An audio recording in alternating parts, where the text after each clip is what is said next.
Pour faire un filtre, on peut aussi passer par une propriété calculée.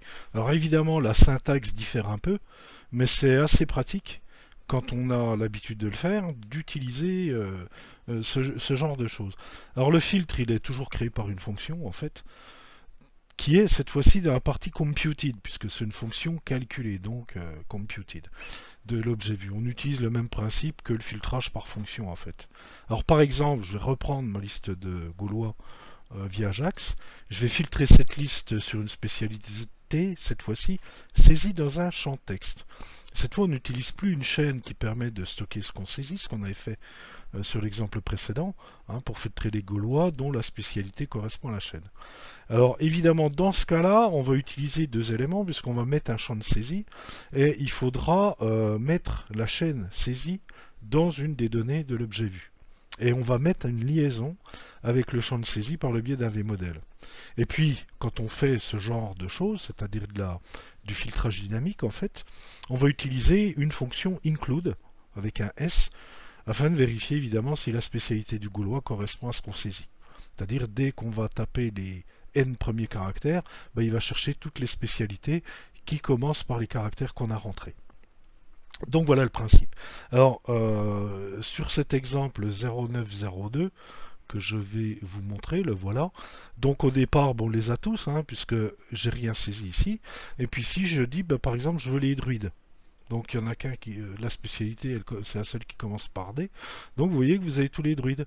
Ensuite, vous dites, je veux tous les chefs. Je veux tous les guerriers, etc., etc. Donc ça, c'est le principe de l'autocomplétion. Par exemple, souvent, quand on veut demander à quelqu'un de saisir la ville où il habite, on fait une requête Ajax sur un flux qui vous permet d'avoir les villes, puis en saisissant au moins les trois premiers caractères, parce qu'autrement ça deviendrait trop important, 36 000 villes en France, on affiche les villes qui correspondent. Donc c'est ce qu'on appelle l'autocomplétion.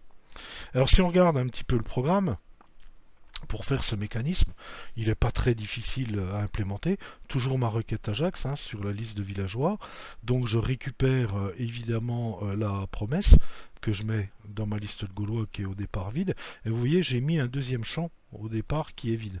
Et c'est ce champ-là que je vais lier dans la partie template à un input, le champ texte qu'on a ici, que j'appelle query. Donc tout ce que je vais taper là-dedans, évidemment, ça va mettre à jour ça.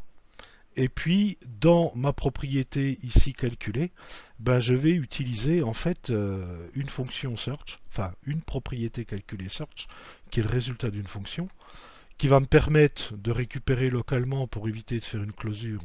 Je vais créer une variable query qui récupère la query que j'ai ici. Donc chaque fois qu'elle se mettra à jour dans le champ texte, évidemment, cette petite variable locale qui est liée à celle-là va se mettre à jour. Et puis ensuite, mes deux returns, mais cette fois-ci, vous voyez, là j'ai toujours ma liste de Gaulois qui est filtrée avec une fonction pour chacun des Gaulois.